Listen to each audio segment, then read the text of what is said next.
So yun mga kalingap, is mapagpalang hapon sa inyong lahat. Shoutout po sa lahat ng mga kapanood nito guys. So ayan, nandito naman kami sa bukid, no? Punta naman tayo dito. Andun na sila Kalingap Rob, no? Na sa atin. Bilis sila maglakad ay. Tayong nahuli at ano pa si Mr. D. Sit up. Lakaran na naman to guys, lakaran. Sa bukid, tatlong magkakapatid na ayaw magsalita. Siya. Ano kaya? Magsasalita na kaya ito ngayon? Sasalita na kaya? Abangan nyo po sa vlog ni Kalingap Rob. Magsasalita na itong mga batang aray. Ay pagkahirap naman ay mga pogi na tayo nakikita dun. Nasa malayo. Dun oh. Pababa pa tayo dun pababa. Sumakit ulit. Ay grabe. Buti nga medyo kumulimlim. Tinakpan yung araw. Kung hindi pa ano na. Lakad muna tayo dito guys. Ayun na, minute na. Takpan mo lang muna yung araw. Baba tayo dun oh. Baba talaga oh. Babaan na.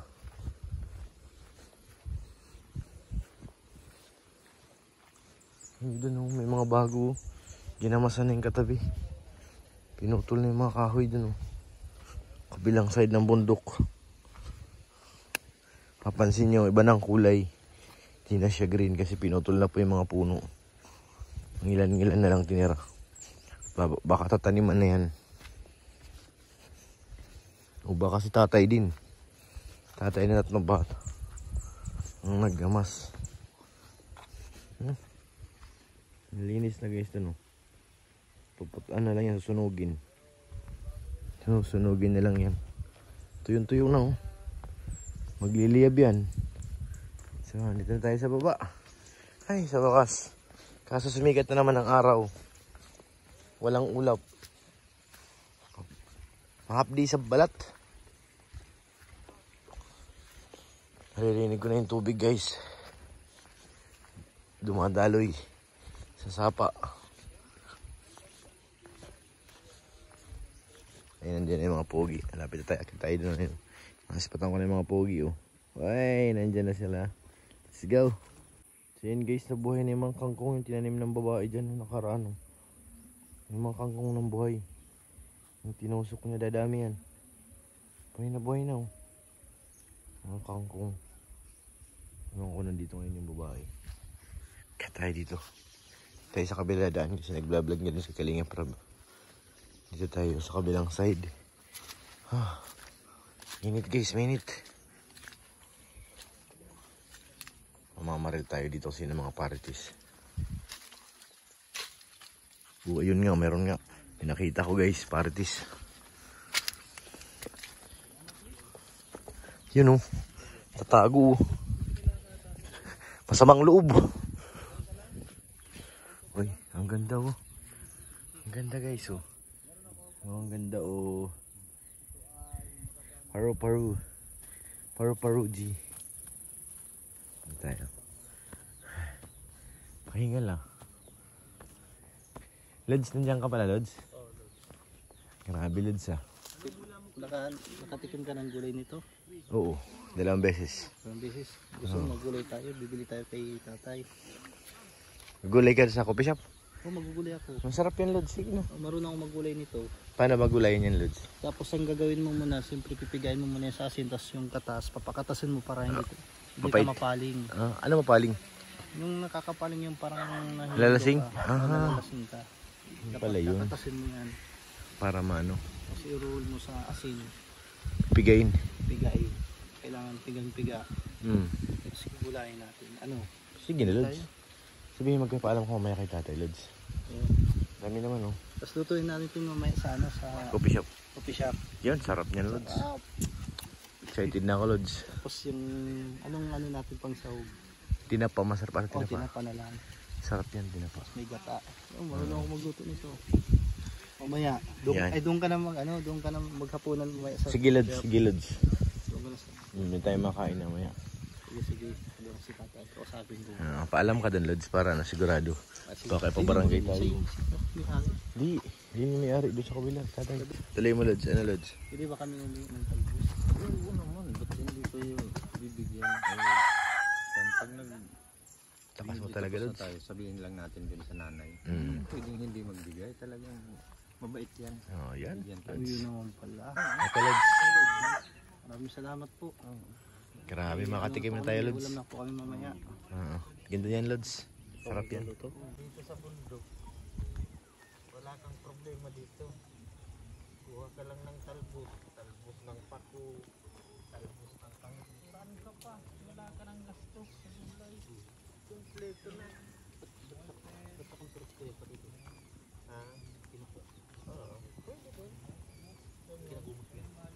Tay, marami na nakuha. Ano, Tay? Anong gagawin dyan? Talbos kamuting kahoy. Masarap itong gulay. Mm. Ang problema lang nito, ingat din yung mga gugulay nito. Bakit po? Nakakapaurong ito ng dila. Siya? Kasi- Mahirap pala yan. Oo. Kasi may ebidensya na, may patunay na nakapaurong ng dila. Tingnan mo yung tatlong magkakapatid na yan. Opo. Laging ito ang ginugulay. Kaya ngayon, hindi na makausap. Siya pala. Umurong ng dila. Dahil pala, ito pala may gawa. Oo. Ay, Kaya pag naluto pambihira. ito, huwag niyong pakainin masyado si Rabat. Pag umurong ang dila ni Rav, di na Paano siya na? magkakapag-interview. Hindi na nga. Di ba, paano yung pare-parehas?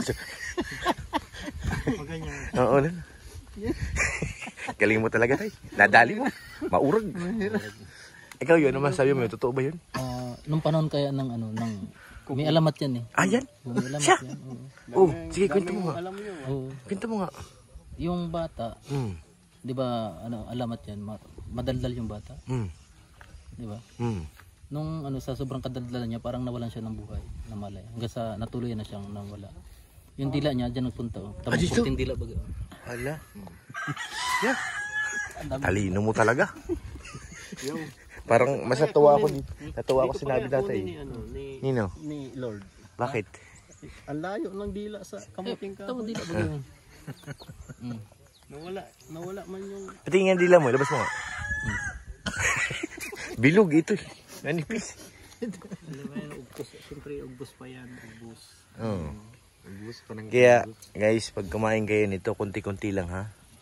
Paalala po yan ni tatay, mahirap na. At si Kalinga Prab, wag mong bibigyan boy.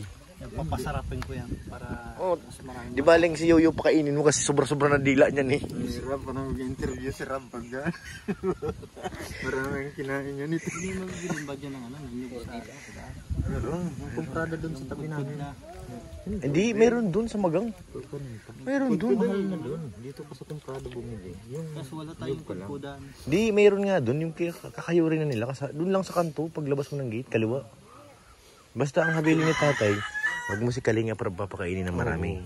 Tama lang. Yung mga isang... Matitikman to ni Kalinga Prab. Kasi mahirap na baka mamaya. Paano? Ibitaw sa lahat ng mga keyboard. Kasi may ano na to, may ebidensya na talaga tayo na napaurong ang dila. Siya na ito. Inimbitahan mo lahat ng keyboards para wala na matira kay Kalinga. Kasi pag naano yan, ganito Kaperangkot na lang yun eh. wala na masasalita. Paano na? Baka yung sasakyan na lang mabusina. Hirap pala ito. Pag dumating ang oras ng maraming nakain ito si Rab, mag-isang isang super zombie. Bago yun super. Super zombie. Wag mo na. Lalo na si Ma'am Jack at Buntis. Wag mo pakainin yan. Diyan na lang siya. Ang pakainin mo doon si Lolo, si Yoyo, si Ryan. Yan, mahaba ang dila niyan eh. Para umuro. Dapat yung mga marites lagi mong bibigyan. Wala nang kita si Doc pag dinamay may marites. Ay, yan ang ano ni Doc eh. Maganda pa lang to gamot sa mga reaktor Ayan! Ang talino mo talaga. Ito yung solusyon. Gamot yan. sa mga reaktor. Paano sila mag-reaction nga? Sample mo nga. Ganun na lang. Hindi, nabukay bibig pa rin nung kasi nagkasalita eh. Yan. Na. Ang pinakamahirap talaga yan. Kung dumating ang oras na kumain, sarap na kaganyan na lang lagi. Super zombie na nga kuya. Kalinga Prab, ikaw ang pulutan dito. Kaya boy, ikaw may pakana niyan lahat. Pag si Kalinga Prab bukas hindi na magsalita, patay ka. Plastic. Hingi ka doon kay nanay. Kay nanay. Super zombie. Di, ang gusto kong maging zombie si Yuyu eh. Bastos ka. Bastos.